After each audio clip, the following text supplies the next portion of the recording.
And now here you are. You're assistant manager at Chelsea. How does that feel? What a title.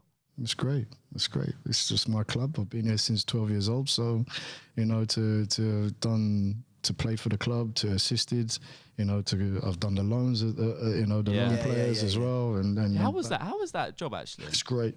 Was it? Great. Everyone thinks it's not, but it's great. It's great because you work with the players in a different way. It's one-on-one, and they open up to you and they start trusting you more. It's not in a team environment. It's a one-on-one environment. It's a more intimate, and they'll open up. Once they start trusting you, they'll open up a little bit, and you can work a lot closely with them. And especially when you're working with them over a certain amount of years. Sure, you know, they really trust you. They know that you're there for them. You're trying to help them to progress in their careers. You know, and you do it in all sorts of ways. I've had to strip a few back and give them a what for with my mouth because they weren't doing what they were supposed to do.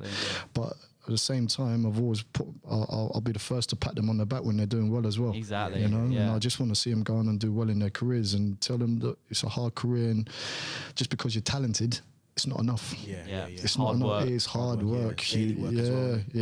Talent's just not enough. That gets you so far. Exactly. No, but you know, you got, gentlemen, I'm walking into Juve's training ground. I'm walking into AC Milan's training ground. I'm walking into Liverpool's training ground, and talking to their managers or technical directors and this and the other. Tell me why. Traveling.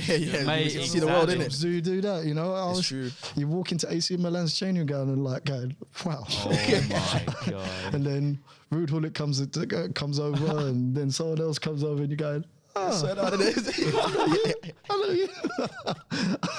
you know. So it's you know, obviously we're doing it at a very high level at the club because most probably one of the first that took it to this level.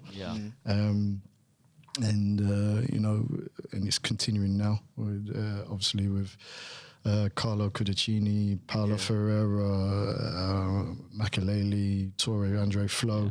So, you know, they're all looking after these players out there because they're massive assets to the club, whether they come back or they get sold and they go on in their careers. And that's all it is. It's about helping them on their career, on their career path, whether that's with us or with someone else. And that's what it took a while for all them to really understand it, but then when they got it, they understood it, and then now let's start working. Exactly. What player impressed you most in that whole loan system? Is there one standout player for you that was like he's making it?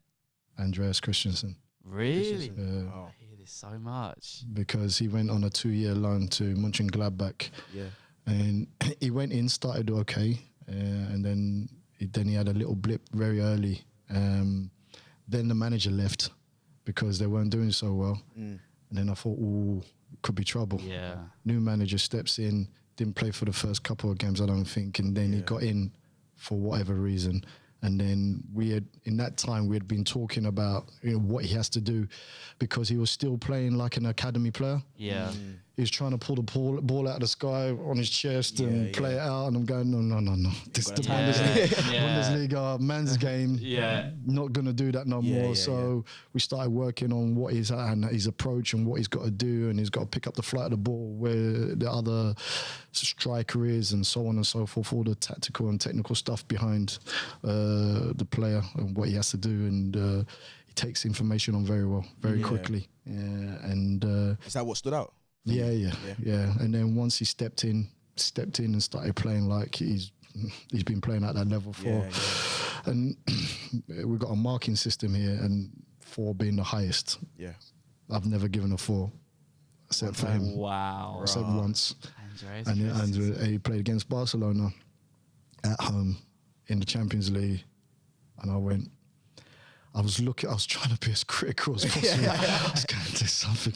I went, no, I've got to give him a 4. His performance against your teammate in the final last season, mate. Here we go. Rock solid, mate. Rock solid. Yeah, well, he was. But we was all saying before that game that's where the game's going to be. You know, usually everyone says it's going to be the midfield battle where the game's going to be won. Or we said it's going to be Arsenal's forwards against our centre-backs. That's where the game's going to be won or lost.